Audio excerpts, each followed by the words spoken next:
Assalamualaikum warahmatullahi wabarakatuh. Alhamdulillah. Wassalatu wassalamu ala rasulillah amma ba'd. Jadi kali ini kita akan berkisah tentang sejarah yang pernah ada di Sulawesi Selatan. Yaitu sejarah masuknya Islam. Ya mungkin Anda tahu Islam masuk ke Sulawesi Selatan dibawa oleh 3 datu. Datu Ribandang, Datu Ritiro, dan Datu Patimang. Kecuali Datu Maringgi yang tidak sempat datang kemari karena sibuk mencari cintanya Siti Nurbaya bersaing ketat dengan Syamsul Bahri di Minangkabau. Jadi pemirsa yang dirahmati Allah Subhanahu wa taala yang terhits terkece debur Indonesia. Pokoknya kita akan kupas tuntas sejarah peradaban Islam yang masuk ke tanah Sulawesi ini yang dibawa langsung oleh keturunan baginda Rasulullah yaitu Al-Habib Syekh Jumadil Kubra atau Jamaluddin Al-Akbar Al-Husaini sampai membawa Islam masuk ke tanah Sulawesi Selatan, tepatnya di Kabupaten Wajo, lalu meninggal di sana dikuburkan di pekuburan Tosora. Jadi guys, jangan tinggalkan channel kami dan jangan lupa like, share, dan subscribe di bawah ini, komentar, berikan masukan dan juga berikan kisah-kisah selanjutnya yang akan dikisahkan, bisa request supaya kita akan cari di mana sejarahnya. Oke guys, olehnya itu jangan tinggalkan channel kami, ikuti terus. Oke? Check it out.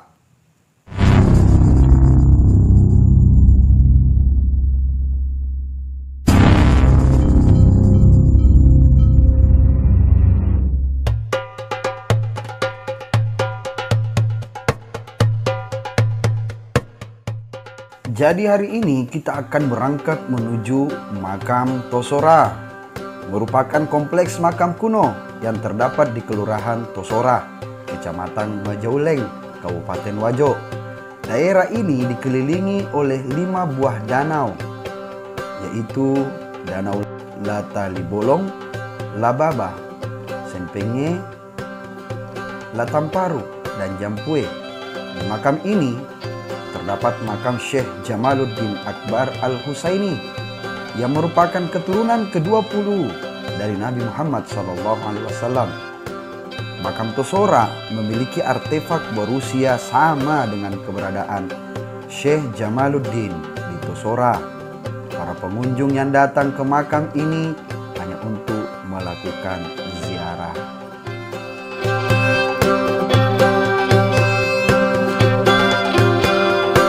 Tosora merupakan ibu kota kerajaan Wajo. Di masa lampau terdapat banyak warisan budaya di desa Tosora, mulai dari bangunan bersejarah hingga makam raja-raja Wajo.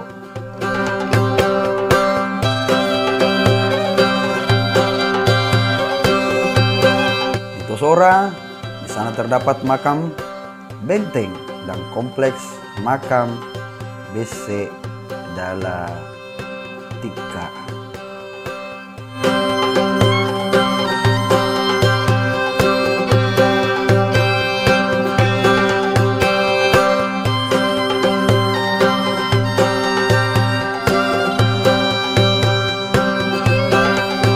Kompleks makam Bese Dalatika adalah kompleks makam yang berada di Dusun Leceng-Leceng, Desa Tosora, Kecamatan Majauleng, Kabupaten Wajo, antara Danau Latalibolong dan Danau Sempenge, di ketinggian 28,4 meter di atas permukaan laut. Nama pada kompleks makam ini diambil dari nama toko Bese Dalatika yang dalam tradisi lisan masyarakat merupakan seorang putri bangsawan. Makam-makam yang ada sebagian besar menggunakan nisan berbentuk pipih cembung dari kayu yang penuh dengan hiasan motif suluran daun. Makam menumpuk di bagian timur dengan jumlah makam sebanyak 22 buah. Nisan ditancapkan di atas cirat berbentuk peti. Batu dari bahan batu andesit dan kayu ulin. Bentuk nisan lainnya adalah silinder berbentuk piala, silinder segi 8, pipi berbentuk pedang, dan pipi berbentuk cembung.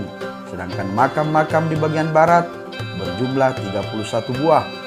Makam yang tersebar secara tidak merata.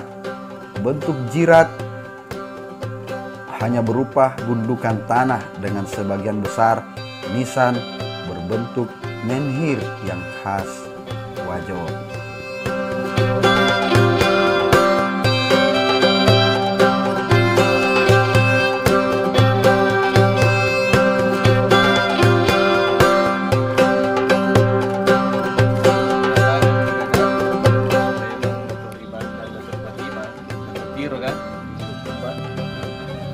Orang Wajo itu sudah tahu yang namanya Dewata Sewai. Karena memang 3 dato itu nanti di abad ke-17 1600-an, ini 1300-an abad ke-14 orang Wajo sudah mengenal Islam sebetulnya. Cuma nanti penyebarannya itu di abad ke-17. Itu menurut ahli sejarah yang saya dengar.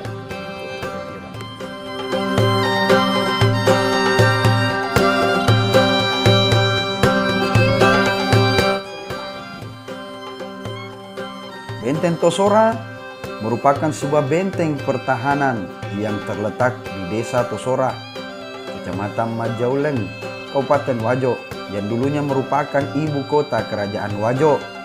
Benteng ini pertama kali didirikan pada masa pemerintahan Arum Matoa La Tenrilai To Udameng tahun 1636 hingga 1639 Masehi, dan dilanjutkan pembangunannya pada masa Lasigajang Tobunne menjabat tahun 1639 hingga 1643 Masehi.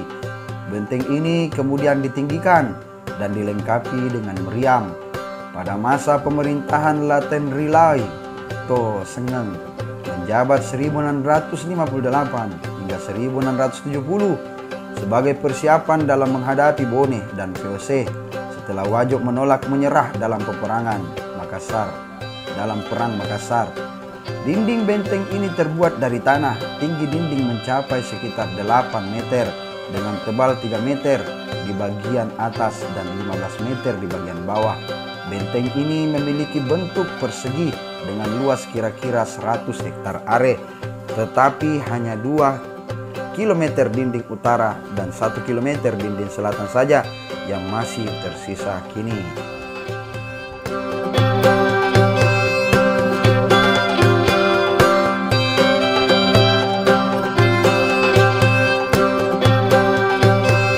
Dilansir dari etapedia.org, sejarah keberadaan Syekh Jamaluddin Al-Akbar Al-Husaini di Wajo.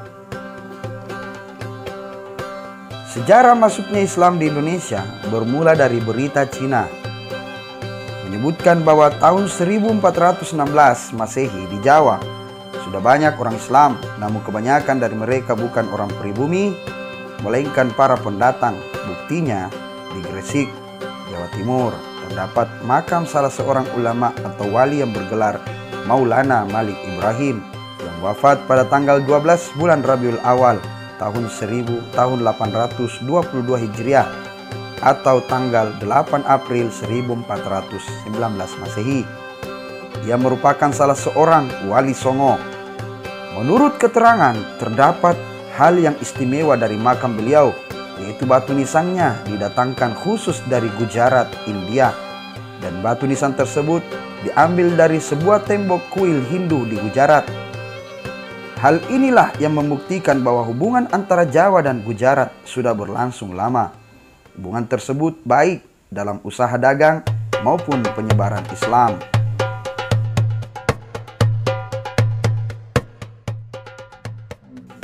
Khususnya di Sulawesi Selatan, sejarah masuknya agama Islam bermula pada tahun 1511 ketika Malaka jatuh ke tangan bangsa Portugis yang mengakibatkan jalur perdagangan di Pulau Jawa dan Sumatera mengalami kemunduran.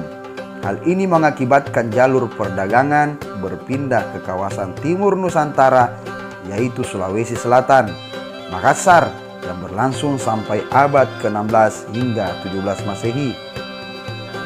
Adanya jalur lalu lintas perdagangan yang berpusat di Somboku, ibu kota kerajaan Goa, telah menghubungkan para pedagang dan pebisnis dari berbagai wilayah, baik dari Eropa maupun Asia Tenggara, seperti dari Arab, Cina, India, Persia, untuk datang bertransaksi dagang di kawasan ini.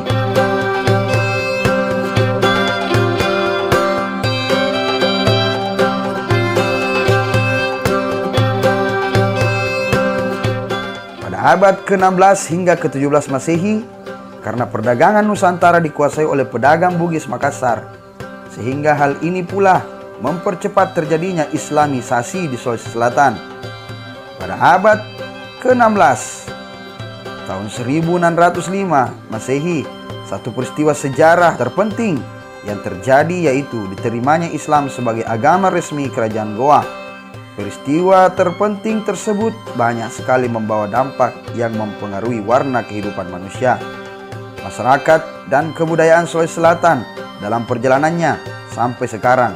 Hal terpenting tersebut yaitu terkait dengan kehadiran Islam sebagai way of life, perjalanan hidup duniawi dan agama yang menuntun kehidupan rohania masyarakat Sulawesi Selatan.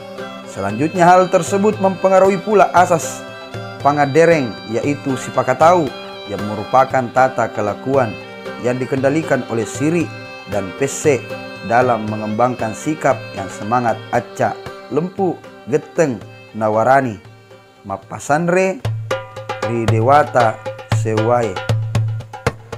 Kemanusiaan dengan tata kelakuan yang diterkendali oleh harga diri dan kesetiakawanan, mengembangkan sikap dalam semangat, kepandaian, kejujuran, ketegasan, dan keberanian, dan menyandarkan kepada Dewata yang tunggal.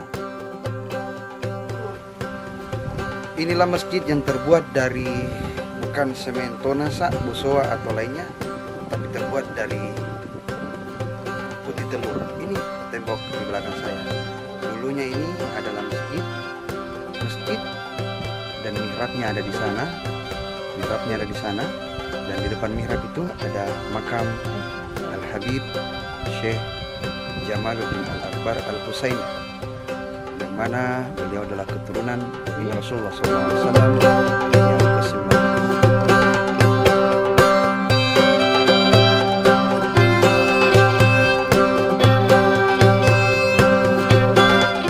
Keberadaan seorang tokoh penyebar Islam di Wajo yang makamnya terletak di Desa Tosora, Kecamatan Majauleng, Kabupaten Wajo, yang bernama Jamaluddin Akbar Al-Husaini atau Maulana Husain Jumadil Kubra.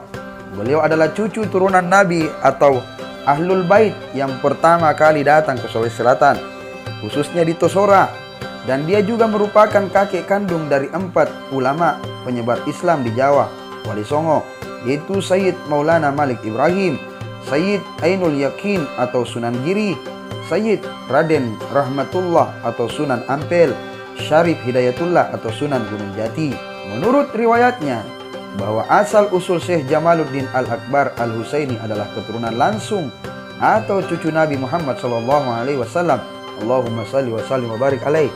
Namun terdapat beberapa versi. Yang pertama menyebutkan bahwa Syekh Jamaluddin Al-Akbar Al-Husaini adalah cucu ke-10 Nabi Muhammad SAW. Lalu pendapat kedua menyebutkan bahwa Syekh Jamaluddin Al-Akbar Al-Husaini adalah keturunan ke-18.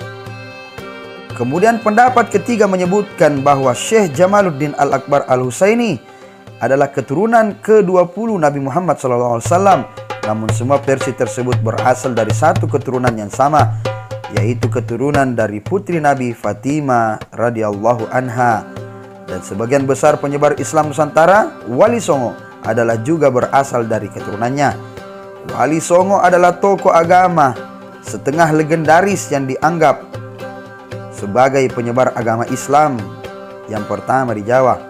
Sebagaimana ditetapkan di dalam tradisi, jumlah mereka 9 dengan daftar sementara sebagai berikut: Maulana Malik Ibrahim, Sunan Ampel, Sunan Giri, Sunan Bonan, Sunan Muria, Sunan Kudus, Sunan Kalijaga, Sunan Gunung Jati, dan Syekh Siti Jenar. Namun di daftar ini dapat berubah-ubah dan tidak dibatasi pada 9 orang saja. Kadang-kadang dicantumkan juga Sunan Majagung, Sunan Sendang, Duwur, Sunan Ngudung, Sunan Panggung, Sunan Geseng, Sunan Derajat, Sunan Tembayat. Ini dituliskan oleh Lawyer Henry dan Claude Goylet tahun 2010 di halaman 228 dalam bukunya. Adapun silsilah Syekh Jamaluddin Al-Akbar Al-Husaini adalah sebagai berikut. Ali bin Abi Thalib, lalu turun kepada Hasan bin Ali bin Abi Thalib, lalu kepada Zainal Abidin, Ali Zainal Abidin, Muhammad Al-Baqir, Ja'far Shadiq, Ali Al-Ruwaidi, Muhammad An-Nakib bin Ali, Isa Ar-Rumi bin Muhammad, Ahmad Al-Muhajir, Ubaidillah bin Ahmad, Alwi Awal bin Ubaidillah, Muhammad Sahibus Saumiyah bin Alwi, Alwi As-Sani bin Muhammad, Ali Khali Qasam, Muhammad Sahib Mirbat, Alwi Ammi Al-Faqih, Abdul Malik Al-Muhajir Ahmad Khan bin Alwi, India, Abdullah Az-Zamad Khan, India, Ahmad Jalal Shah Ahmad Jalaluddin Khan, India. Lalu Jamaluddin Husain Al-Akbar, Jamaluddin Akbar Al-Husaini atau Jumadil Kubra. Mengenai tahun kelahirannya disebut bahwa beliau lahir pada tahun 1270 Masehi di negeri Malabar, yakni sebuah negeri yang terletak di wilayah Kesultanan Delhi, India. Sumber lainnya juga menyebutkan tahun yang sama, antara lain Syed Bahruddin bin Syed Abdul Razak Asmat Khan dan Syed Sohibul Faroji Asmat Khan tahun 2014. Menyebutkan bahwa Syekh Jamaluddin Akbar Al-Husaini adalah Raja Sultan keempat Kesultanan Islam Nazarabad di India Lama. Juga sebagai mubalik yang traveling hingga ke Nusantara. Beliau lahir pada tahun 1270 Masehi dan meninggal di Wajo, Provinsi Sulawesi Selatan tahun 1453 Masehi.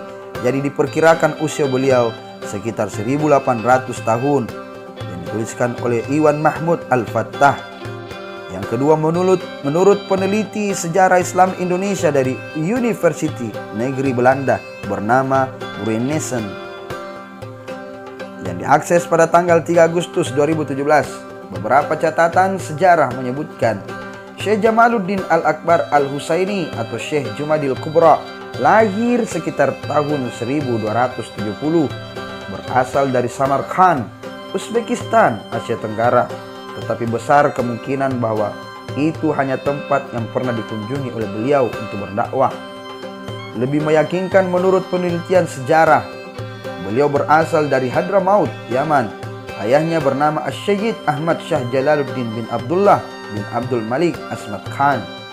Ketiga, dari leluhur Wali Songo atau yang dikenal dengan nama Amir Ahmad Shah Jalaluddin, seorang gubernur di negeri Malabar. Menurut Renaissance, ayahnya bernama Ahmad Shah Jalaluddin, bangsawan dari Nazarabad, India. Kakek buyutnya seorang yang bergaris keturunan ke Imam Ja'far Shadiq, seorang keturunan keenam dari Nabi Muhammad SAW. Pada masa pemerintahan Islam di India, Amir Ahmad Shah Jalaluddin dianggap sebagai seorang tokoh yang besar yang berpengaruh pada waktu itu. Jabatan beliau adalah Raja Kesultanan Nazarabad, India Lama. Di dalam silsilah genealogi Alawiyin disebut Nazab, lengkap dari keturunan Syekh Jamaluddin Akbar Al-Husaini, yaitu Nabi Muhammad SAW, Fatimah Az-Zahra, Al-Imam Husain, Ali Zainal Abidin, Muhammad Al-Baqir, Ja'far Shadiq, Ali Uradi, Muhammad An-Nagib, Isa Ar-Rumi, Ahmad Al-Muhajir, Ubaidillah, Almi Al-Lawiyin, Muhammad Alwi, Ali Khalal Ghazan, Muhammad Syahib Marbedad, Alwi, Abdul Malik, Abdullah, Ahmad Jalaluddin, yang terakhir Jamaluddin Akbar Al-Husaini. Tentang riwayat istri-istri beliau disebut bahwa beliau memiliki 9 istri, yaitu sebagai berikut: Amirah Fatimah binti Amir Husain, putri Nizamul Muluk bin Sultan Nizamul Muluk; Lalla Fatimah binti Hasan bin Abdullah Al-Magharib; Fatimah binti Hasan At-Turabi bin Ali Muhammad Al-Faqih Al-Muqaddam Al-Hadrami Al-Husaini; Putri Linang Cahaya binti Raja Sang Tawal, Sultan Baki Shah, Sultan Bakiuddin Shah, Malaysia, Raja Langka Suka. Putri Ramawati binti Sultan Zainal Abidin, Putri Syahirah atau Putri Selindung Bulan, Putri Sadong II binti Sultan Baki Shah bin almarhum Sultan Mahmud, Raja of Sermin dari Kelantan, Malaysia.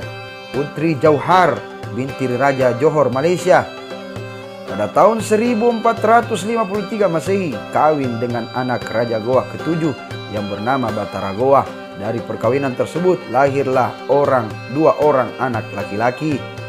Tentang silsilah keluarganya terdapat beberapa catatan, diantaranya dari Majelis Dakwah Wali Songo dan juga sultan-sultan di beberapa daerah Nusantara, bahwa semua keturunan Wali Songo yang beberapa sultan di Nusantara semua menunjukkan jika leluhur mereka adalah Syed Abdul Malik Azmat Khan Al-Husaini, leluhur mereka yang pertama kali datang ke Nusantara.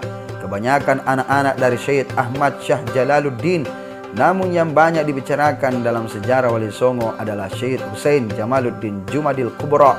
Sedangkan leluhurnya yang lain yakni Sunan Kalijaga, Syekh Datuk Kafi, Syekh Kuro Karawan termasuk leluhurnya dan beberapa ulama dari Jawa Barat.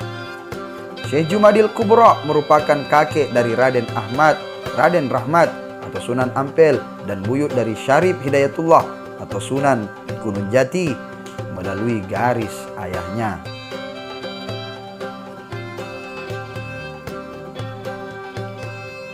Peran Syekh Jamaluddin Al-Akbar Al-Husaini dalam perkembangan Islam di Wajo. Hijrah dari tanah kelahiran hingga Jawa. Syekh Jamaluddin Akbar Al-Husaini atau Syed Husain Jamaluddin Akbar atau Jumadil Kubra adalah Sultan keempat Kesultanan Islam di Nazarbad, India Lama. Setelah berakhir dari masa jabatannya sebagai Gubernur Deshan di India, beliau berkeliling ke berbagai belahan dunia untuk menyiarkan agama Islam.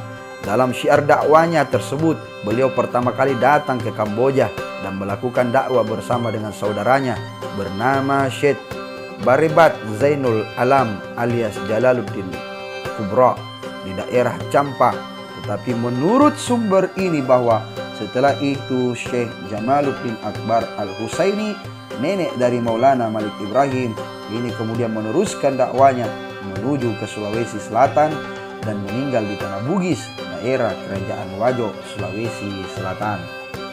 Di dalam beberapa literatur disebutkan bahwa Syekh Jamaluddin Akbar Al-Husaini atau Syekh Jumadil Kubra merupakan tokoh kunci Islamisasi di Jawa dan sekaligus mubalik yang berkeliling di Nusantara hingga sampai di Tosora, Kabupaten Wajo.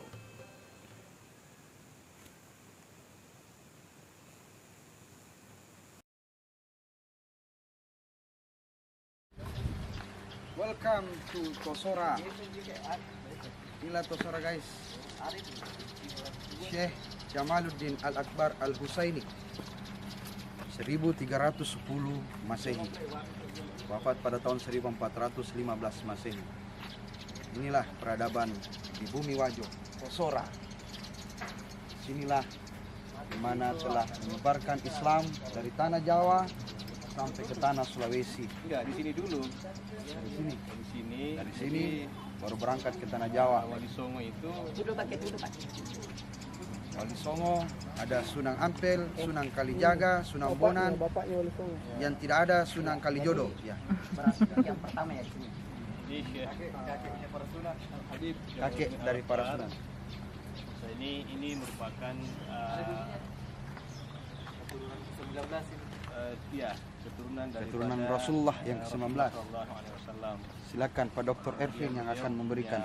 Anak Sunan Ampel, kemudian punya cucu Maulana Ishak, yang kemudian beranak cucu, yaitu yang kita kenal dengan Wali Songo. Tapi dalam sejarah disebutkan bahwa inilah yang kemudian cikal bakal daripada Wali Songo itu. Ini abad ke-14, meskipun nantinya di abad ke-17 di Sulawesi itu yang dikenal dengan tiga dato. Dato Tiro di Bulukumba, ada Dato Patimang atau Dato Sulemang, ada Dato Ribandang. Nah, yang kemudian selanjutnya juga menyebarkan agama Islam. Namun pendahulunya ya ini Syekh Habib Jamaluddin Al-Akbar Al-Husaini. Di samping makam beliau itu ada masjid. Jadi dulu ini adalah bangunan masjid yang konon katanya perakatnya itu terbuat dari putih telur, dan itu masih ada bangunannya sampai sekarang. Itu umurnya sudah ratusan tahun. Bisa kita lihat di dalam.